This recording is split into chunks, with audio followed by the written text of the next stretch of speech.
افسانے کی تنقید پر بات کرنا چاہ رہی ہوں میں آپ سے.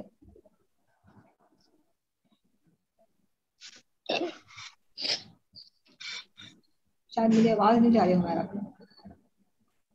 چلیے راشد صاحب آپ بات کرنے کے. راشد صاحب آپ اس پر بات کیجیے کہ افسانے کی تنقید کس حد تک ہمارے یہاں کام اس نے رول ادا کیا ہے. جی انجلا مجھے آپ کی آواز نہیں آئی کلیئر, ڈسکنیکٹ ہو گیا تھا. اوکے, میں حمیرہ آپ سے یہ بات پوچھنا چاہ رہی تھی, آپ چونکہ تنقید کے حوالے سے ایک ہمارا ایک ویلیو ایڈیشن ہے, میں یہ جاننا چاہ رہی ہوں کہ افسانے کی تنقید پر کس حد تک ہمارے یہاں ایسی رہی ہے کہ افسانے کو فروغ میں بھرپور کردار ادا کر رہی ہے. بہت اچھا سوال ہے.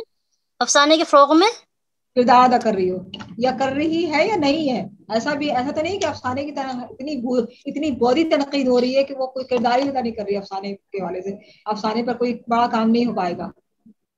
ہماری تنقید کیا لو تنقید, اگر آپ ترقی پسند تنقید کی بات کر رہے ہیں تو ترقی پسند تنقید تو بہت کام کر رہی ہے. آپ اپنی مثال لے لیجئے, آپ اتنا اچھا کام کر رہی ہیں, آپ جو یہ کر رہی ہیں یہ بھی ہو, اور بہت سارے کام ہو رہے ہیں ترقی پسند تنقید پر. تو آپ ترقی پسند تنقید کے آپ یہ تو بتائیے حمیرہ صاحبہ کہ آپ ترقی پسند ہی اس میں کیوں بند ہو چکی ہیں. آپ افسانہ سے ترقی پسندی سے تو بھی نکل چکا ہے, مطلب جی ہاں, افسانہ ترقی پسند تک محدود نہیں ہے. جی یہی جاننا چاہ رہے ہوں. جی ترقی پسند تک افسانہ نہیں ہے, افسانہ تو بہت آگے نکل چکا ہے. میں نے پہلے بھی یہ بولا تھا کہ جس طرح سے ادب جو ہوتا ہے وہ اپنے معاشرے کا ایک آئینہ ہوتا ہے. ٹھیک ہے, ہر سماج کے اس کے اثرات ہوتے ہیں ادب پر. ادب بدلتا رہتا ہے جس طرح تغیر کائنات کا اصول ہے. اسی طرح افسانہ کا ایک, میں یہ کہوں گی, ایک شکل جو تھی افسانے کی, جو تکنیک تھی, جو اس کا اسلوب تھا, یا جو بھی اس کا موضوع تھا, وہ زمانے کے ساتھ بدلتا گیا. اور میں نے پہلے بھی شاید عرض کیا ہے کہ ترقی پسند اب آگے بڑھ گیا ہے نا افسانہ. اب جدیدیت میں جو افسانے آئے, جیسے علامتی افسانے بہت ہے, تجریدی افسانے آئے, تو وہ چل رہا ہے معاملہ, اور ابھی تک چل رہا ہے, اور بہت اچھے اچھے افسانے لکھے گئے. جیسے میں نے آپ کا یہ سید محمد اشرف ہیں, مشرف عالم ذوقی ہیں, خالد جاوید ہیں, اچھے افسانے لکھے دیکھا جائے تو. کیونکہ دیکھیے تجریدی افسانے تو مجھے تھوڑا مشکل لگتے ہیں, میں اپنے حوالے سے کہوں تو اس میں ضمیروں کا استعمال زیادہ ہوتا ہے. تو یہ تو میری اتنی میں نہیں کر پاتی, میرے ناقص علم کے میں اتنا نہیں آ پاتا. تو لیکن یہ علامتی افسانے بہت اچھے لکھے گئے ہیں, جیسے سید محمد اشرف کا بعد صبا کا انتظار ہے, اور بہت سارے ہیں ایسے افسانے, مجھے ابھی نام یاد نہیں آ رہا ہے. تو بہت اچھا کام ہو رہا ہے افسانوں پر. تو ایسا نہیں ہے کہ وہ ترقی پسند تک ہی رہ گئی بات, ایسا نہیں ہے. افسانوں پہ تو بہت اچھا کام ہو رہا ہے, اور لکھ بھی رہے ہیں بہت سے لوگ. آپ سمجھتی ہیں کہ افسانہ زوال کی طرف نہیں بلکہ آگے جا رہا ہے, افسانے پر کام ہو رہا ہے, یہ سمجھتی ہیں آپ؟ جی بالکل ہو رہا ہے, اور آگے بھی ہوگا. اور ایسا نہیں ہے کہ کوئی چیز رکی ہے. دیکھیے ہر چیز میں ٹھہراؤ آتا ہے, ایسا نہیں ہے. ہر چیز میں ایک زوال بھی ہے, ایک عروج بھی ہے, اور بیچ کا دور بھی آتا ہے. تو ایسا نہیں ہے, وقت کے ساتھ ساتھ چیز بدلتی ہیں, اس میں اوپر نیچے ہوتا رہتا ہے. لیکن ایسا نہیں کہ پوری طرح سے ختم ہو گیا یا اس کا زوال ہو گیا, ایسا نہیں. چیزیں چل رہی ہیں, دھیرے دھیرے چل رہی ہیں, آہستہ آہستہ, اور بے شک چلیں گی. جب تک ادب زندہ ہے تو انسان کا شعور زندہ ہے, انسان زندہ ہے, تو یہ تو چیزیں زمانے کے ساتھ چلتی ہی رہیں گی. وہ الگ بات ہے کہ بڑھیں گی, گھٹیں گی, لیکن وہ کبھی ختم نہیں ہوں گے. ٹھیک ہے, بالکل صحیح, بالکل صحیح, بالکل صحیح. بہت شکریہ, بہت شکریہ. جی بہت شکریہ. تو اچھا ایک ایسے سے ہمیں ڈاکٹر ایم تاج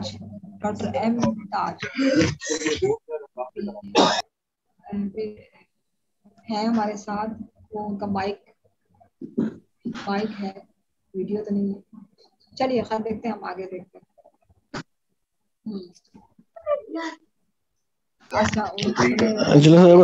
اگر 2 منٹ ہو تو میں ایک سوال پوچھنا چاہوں گا. جی سر, میں راشد صاحب اور زیب صاحب سے ایک بات پوچھنا چاہوں گا کہ اکثر ایسا دیکھا گیا ہے کہ جب کوئی رائٹر کسی ایسی افسانہ لکھتا ہے جس میں وہ اپنے لوکیل سے یا سیٹنگ سے ذرا ہٹ کر کسی دور کے معاشرے کے بارے میں کچھ لکھتا ہے.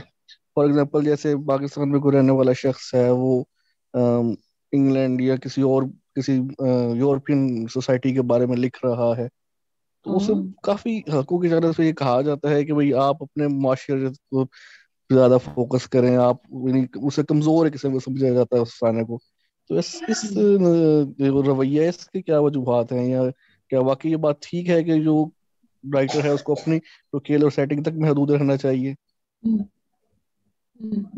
یہی تو ابھی بات اٹھ رہی تھی سبیل حسن صاحب کہ میں جو ایک سوال یہ رکھنا ہوگا کہ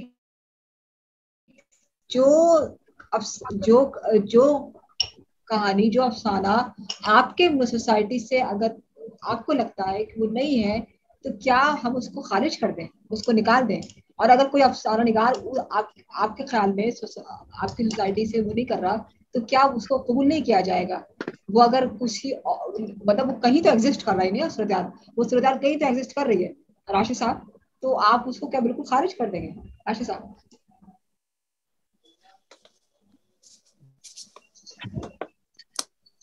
راشد صاحب, راشد جاوید صاحب. جی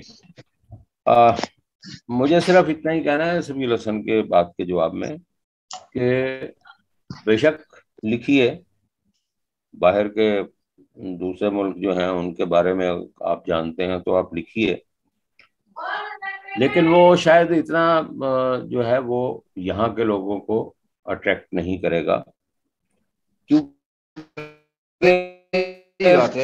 ادیب جو ہے وہ اس کو میرا خیال سے وہ وہی لکھتا ہے جو اس پر نہ صرف خود اس پر بیتی ہوئی ہو بلکہ اسے کچھ نظر آئے وہ بھی اپنے فن میں وہ سمو لیتا ہے.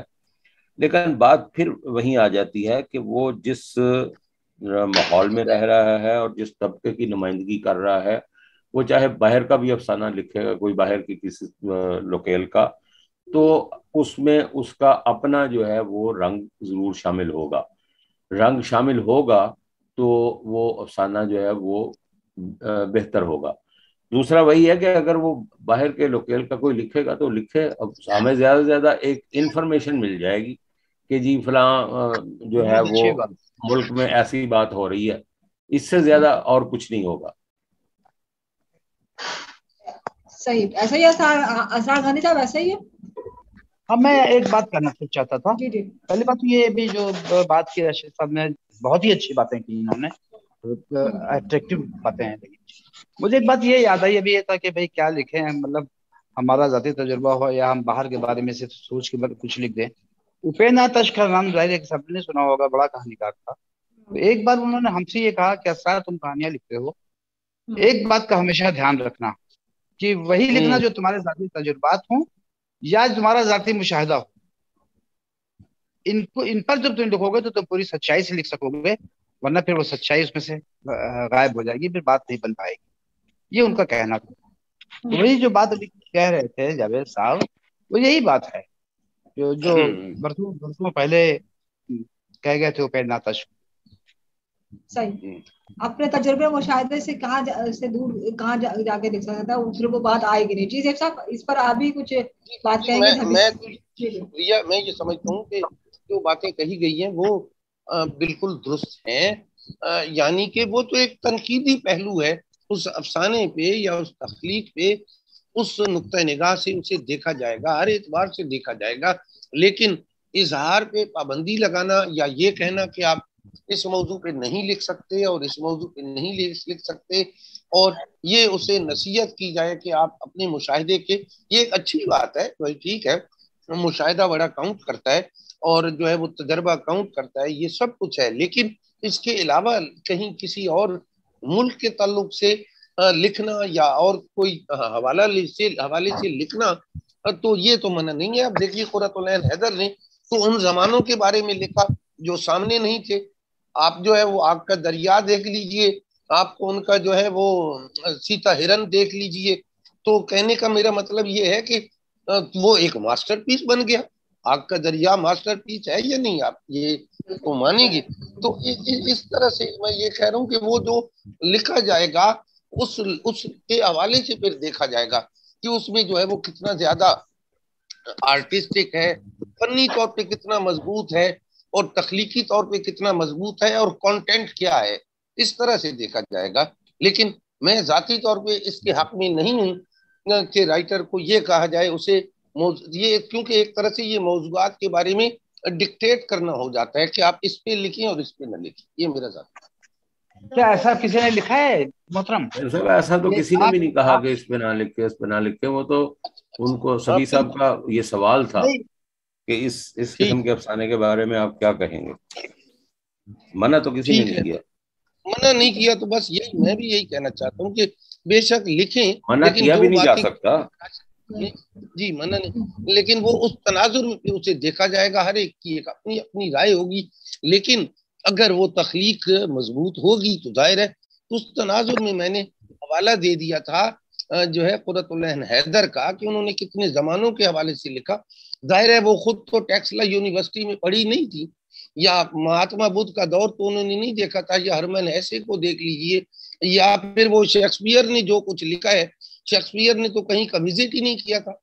نہیں آپ دور کے حوالے بے شک نہ دیں، اپنے انور قریب کا حوالہ دیکھ لیجئے تو قریب کا حوالہ دیکھ لیجئے تو ایسا ہوا ہے.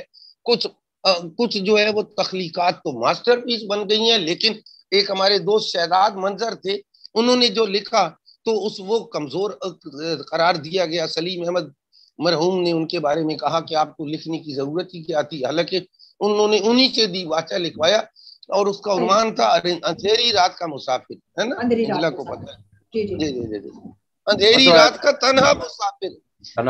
اندھیری رات، ہاں جی. تو اس پہ لوگوں نے کہا کہ بھئی آپ اندھیری رات کا مسافر ہی کہہ دیتے، پھر تنہا مسافر، اور رات تو ہوتی ہی اندھیری ہے. یہ ایک ایسا دور تھا جس میں سلیم احمد اور قمر جمیل وغیرہ کی تنقیدی مباحث چلتی رہتی تھی. تو وہ ایک بات تھی کہ وہ ایک کمزور ناول قرار دیا گیا تھا اس بنیاد پہ کہ مشاہدہ نہ ہونے کی وجہ سے کچھ غلطیاں ہو گئی تھی. صحیح ہے، ٹھیک ٹھیک. نہیں ایک بات مجھے یہ کہنی ہے، اور میں بول سکتا ہوں کیا؟ میں جی پلیز پلیز. ہمیں ایک بات مجھے یہ کہنی تھی کہ ابھی اسکار صاحب کہہ رہے تھے کہ بھئی وہ قرۃ العین حیدر کا آگ کا دریا ہے. ایک بات ہمیں جان لینی چاہیے، ناول اور افسانوں کے اس میں فرق ہوتا ہے. وہ آپ ناول کی بات کر رہے ہیں، ناول میں تو سب آ جائے. تو بس ایک افسانہ بھی ہے ان کا کہ وہ جو میں کل بھی حوالہ دے رہا تھا کہ سینٹ فلورا آف جارجیا کے اعترافات. کیا افسانہ ہے، کیا پڑھا ہوگا سر آپ نے؟ تو آپ تو ظاہر ہے آپ کی بڑی نظر ہے، لیکن وہی بات ہے نا، وہ فنی طریقے سے انہوں نے جس طرح سے وہ ایک الگ انداز میں لکھا ہے تو وہ جسٹیفائیڈ لگتا ہے. ہاں یہ بات. اچھا پھر قرۃ العین حیدر بہرحال ماسٹر تھی بھائی، وہ ماسٹر بھی تھی. انجلا ہمیش کی ایک دوست ہیں، وہ یہاں پہ افسانے پیش کرتی ہیں، بڑا اچھا نام، شبہ تراس. انہوں نے بھی کچھ تھوڑے سے ایک آدھ افسانہ ایسا لکھا تھا. انجلا یاد ہے ابھی جو آخری افسانہ پڑھا؟ بالکل بالکل بالکل. جی بات آ گئی ہے کہ افسانہ جو ہے وہ اس پہ ہم یہ حکم نہیں لگا سکتے، بول بھی نہیں سکتا یہ کہ وہ کیسا لکھا جائے، مشاہدہ اور تجربہ. کیونکہ لکھنے والا ایک چیز ہوتی ہے مشاہدہ تجربہ، اور پھر ایک چیز ہوتی ہے پاور آف امیجنیشن. آپ کس طرح سوچ کر رہے ہیں، کس چیز کو کس صورتحال کو کس طرح محسوس کر رہے ہیں. ایسا شاعری میں بھی ہوا ہے، پھر افسانے میں بھی ایسا روا رکھا جا سکتا ہے، کوئی روا رکھا جا سکتا ہے. بالکل ہم اگر دیکھیں تو ناول میں تو یہ وہ پروسیس رہا ہے، افسانوں میں بھی اس طرح کا پروسیس ہو سکتا ہے. بعض دفعہ یہ بھی ہوا ہے کہ کچھ کرداروں کو وہ کیا گیا ہے، وہ کردار جن کا مشاہدہ یا تجربہ یا اس طرح دیکھا نہیں ہے لکھنے والے نے، مگر جب اس کے بارے میں تاریخ کے مختلف حوالوں سے سنا ہے تو پھر اس کو اپنے طور پہ امیجن کیا ہے. اپنے طور پہ امیجن کر کے جب لکھا گیا ہے تو پھر اس کی وہ آپ اس سے انکار نہیں کر سکتے کہ وہ باقاعدہ اس کی ایک صورت حالت ہے. اور امیجن اس طرح کیا ہے کہ اپنے دور کے حساب سے ان کرداروں کو امیجن کیا گیا، پھر اس کو ڈھالا گیا. یہ ہوا ہے، ایسا اس طرح سے بھی لکھا گیا ہے کہ پھر وہ بات کام کرتی، پاور آپ کو امیجنیشن آپ کو. بات اب ہم آگے بڑھاتے ہیں اس حوالے سے، آپ ایک دو سوال اور کر لیتے ہیں. تکنیک پر بات کرتے ہیں. تکنیک ایک بہت اہم مسئلہ ہوتا ہے افسانے میں. موضوع تو آ جاتا ہے کہ آپ نے ایک موضوع لیا اور آپ نے افسانے کو لکھا، لیکن بعض دفعہ کتنا بھی بڑا موضوع ہو وہ اگر اس میں آپ نے افسانے کی تکنیک بلند اس میں اس کا خیال نہیں رکھا تو وہ سارا آپ کا کیا کرایا فارغ ہو جاتا ہے۔ تکنیک کس حد تک کام کرتی ہے، ساتھ یہ سوال اٹھتا ہے کہ تکنیک حاوی ہے یا موضوع حاوی ہے۔ راشد جاوید صاحب بھی موجود ہیں، حمیرہ حیات بھی موجود ہیں اور زیب اسکار صاحب موجود ہیں۔ پہلے ہم حمیرہ حیات سے پوچھ لیتے ہیں۔ ڈاکٹر حمیرہ حیات،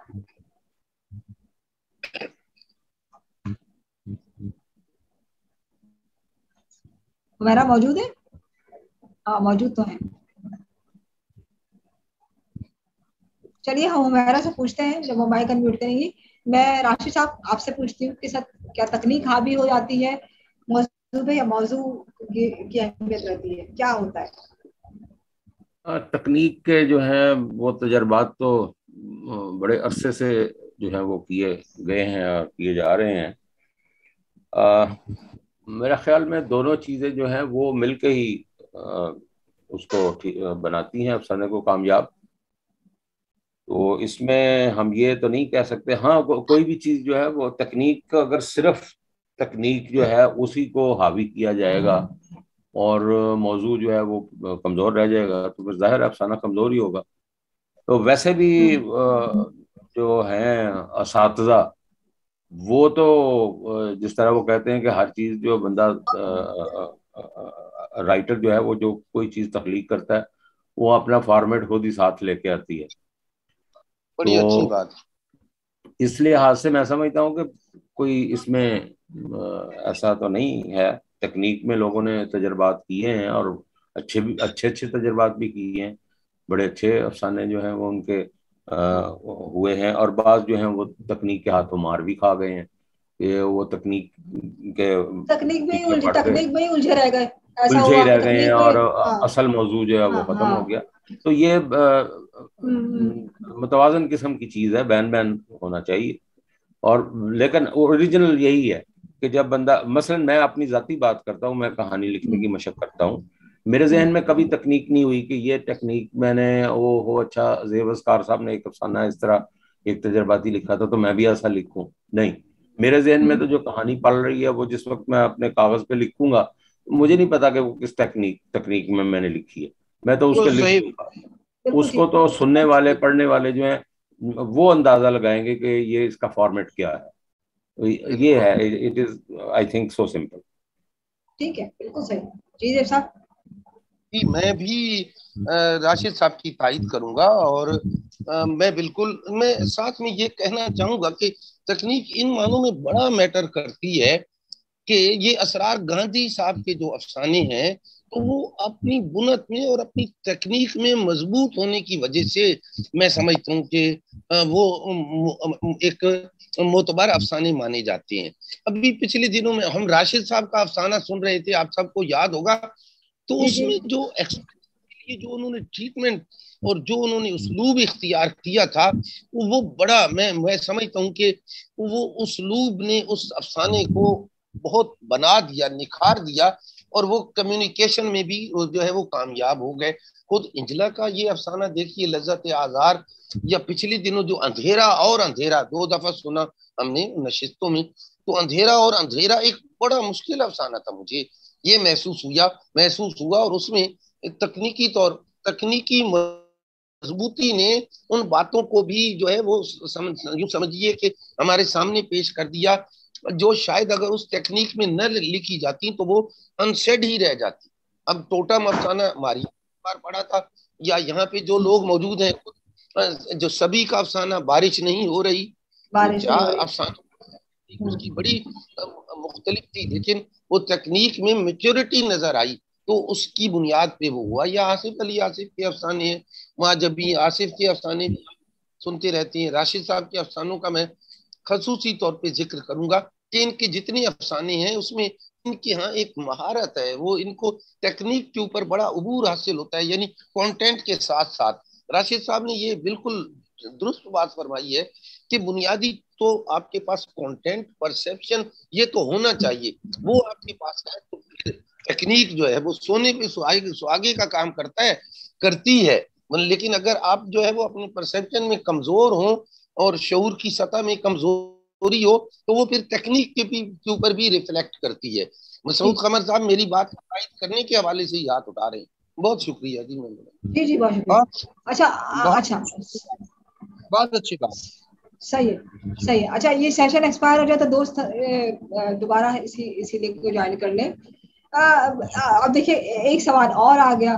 اب زیب صاحب نے تو ایک مسئلہ اور اٹھا دیا نا کہ وہ تکنیک. راشد صاحب کا بھی حوالہ دیا انہوں نے, ماریہ کا افسانے میرا بھی حوالہ دیا. اب بات ایک گاندھی صاحب کا بھی حوالہ آیا, سبھی کے افسانے پر بات ہوئی ہے.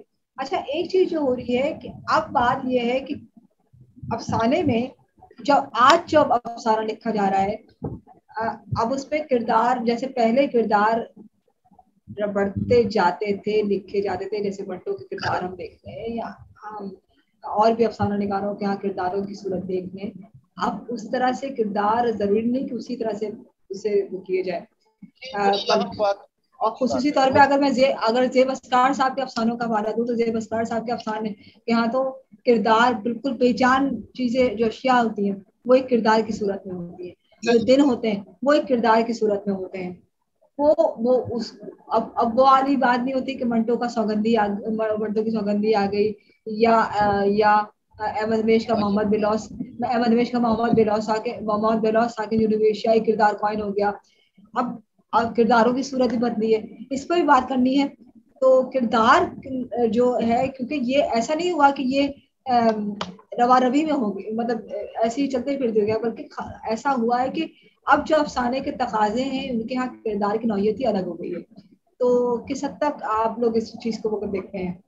میں زیب صاحب پلیز. یہ سیشن ایکسپائر ہونے نہیں والا, میں کیا میں دیکھتی ہوں. سیشن ایکسپائر ہونے 4 منٹ ہے. تو میں یہ سمجھتا ہوں کہ اجلا صاحبہ میں اپنے افسانوں کے حوالے سے کیا بات کروں.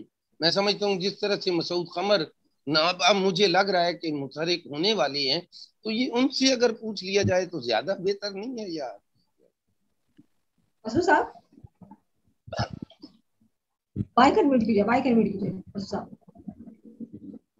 یہ بات بالکل آپ کی درست ہے کہ یہ آج کے دور کا جو افسانہ ہے, بلکہ پوئٹری میں بھی وہ جیسے پہلے تھا نا کوئی کسی منٹو کے جو آپ نے مثالیں دی ہیں, لیکن اب آپ بہت سے افسانے میں نے دیکھے ہیں یہ ایسے بے جان چیزوں کو کردار بنا کر پیش کیا گیا ہے. ان سے ان کے یہ ایک میز ہے, اس کے اندر سے کیا کیا چیزیں نکلتی ہیں جو اس زمانے کے ساتھ ہیں, جو مسالے اس زمانے کے مسائل ہیں, وہ ایک میز سے جو وہ ظاہر کیا گیا ہے. اگر اس کی ٹانگ ٹوٹی ہے اس کی حوالے سے, یہ زیب صاحب کے افسانے یہ اسپیشلسٹ ہیں اس معاملے میں. جی بالکل ایسا ہی. ان کے بہت سے افسانے میں نے دیکھے ہیں جو بالکل بے جان چیزیں ہیں, ایک دروازہ ہے, یہ ہے وہ, اس کو انہوں نے ان کا ایک افسانہ ہے بے کہانی کا ایک مکان, دیکھیے نا وہ افسانہ.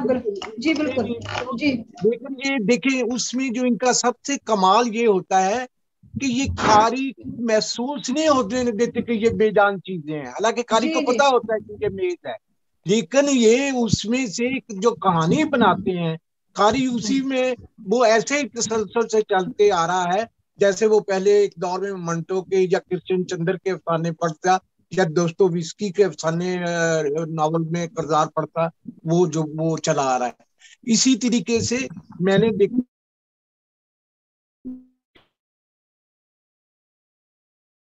ہے کہ آج کل شاعری میں بھی فلاں کو اس کو وہ کردار بنا کر تو اس میں کرتے ہیں, اور بہت ظاہر بات ہے وقت گزرتا ہے, جیسے جیسے وقت گزرتا ہے اس کا سلوک بھی تبدیل ہوتا جائے گا, ٹیکنیک بھی تبدیل ہوتی جائے گی.